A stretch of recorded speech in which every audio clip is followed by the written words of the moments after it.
Hi everyone, my name is Chris McMurray. And I'm Gene. He's my husband, and welcome back to another episode of Hope from Grief here on our YouTube channel. We're an open book. Hope from Grief came about because one of the major subjects of our book, Live, Laugh, Fly, is the signs that we received from our son Scott after he passed to show us he was still with us.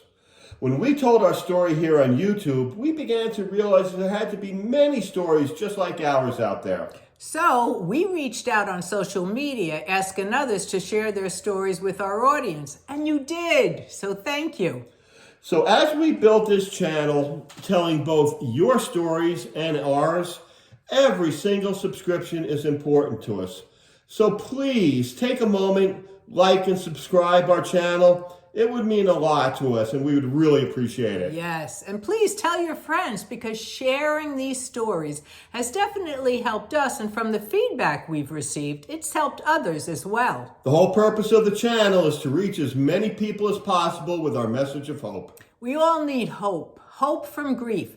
Maybe your story will touch someone and they'll feel less alone, so please keep them coming. And we'll tell you how you can get in touch with us at the end of the show.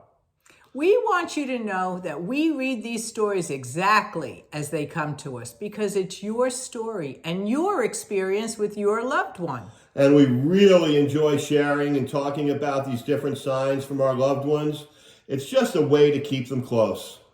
Hey, Chris, you know what's right around the corner? I sure do. It's Christmas and holiday time. Man, they just keep rolling by. Hey, and look, we have a Christmas angel right over your shoulder. That's right. We have a set, people. Yes, we do.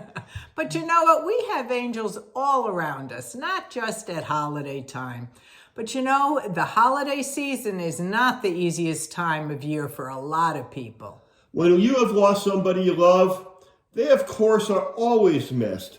But this time of the year, it seems even more so.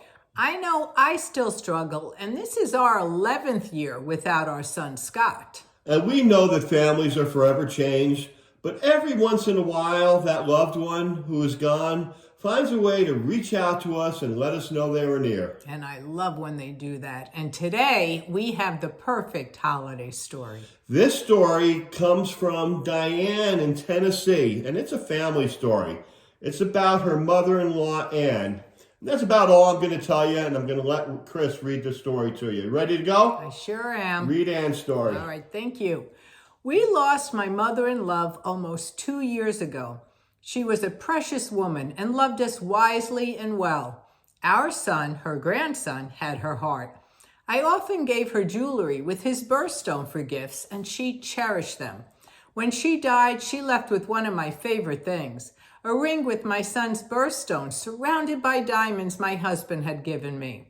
It is a tradition in our 29 years of marriage that he gives me jewelry for Christmas. I shop, choose a few, and he makes the final choice. That next Christmas, I was at my favorite jeweler. I didn't have anything particular in mind. I was just browsing. My eyes fell on something and I gasped. I asked to see it. My ring!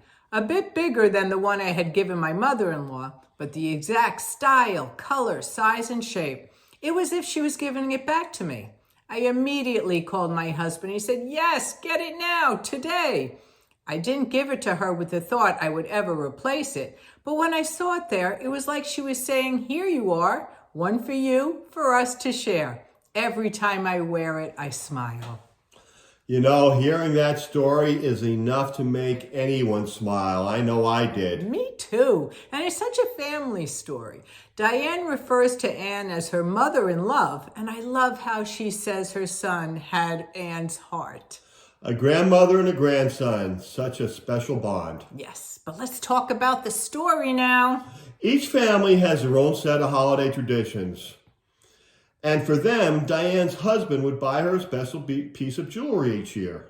Diane would often give Anne some of those pieces, especially ones that had her grandson's birthstone in it. Such lovely gifts. I'm sure Anne loved them as much as Diane did.